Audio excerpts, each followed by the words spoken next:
今年嗰個法律週嗰個主題就係即係主要針對住我哋香港呢個普通法系統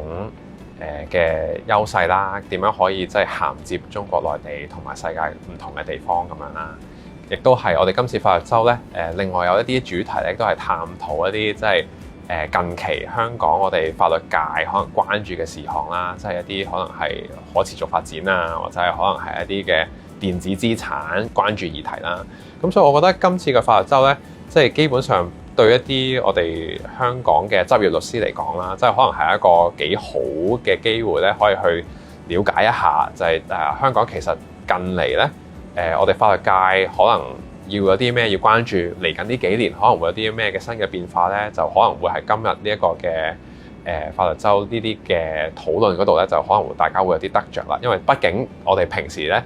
香港律師我哋執業咧都好多時候係做翻自己熟行熟手嘅嘢啦，係咪？咁所以即係你話突然之間要你去探討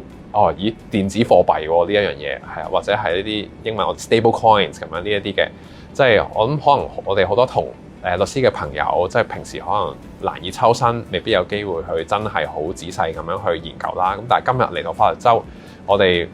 就會有機會可以聽到世界各地唔同嘅權威同埋專家去分享，亦都係可以簡介呢啲咁樣嘅事項，甚至乎咧係可以聽到由即係唔單止香港嘅角度出發，可能係歐洲或者甚至乎係世界各地唔同其他地方嘅出發點咧，去分析呢一啲嘅法律議題。咁所以我覺得即係都會鼓勵唔同嘅同事嚟參與下，係啦，去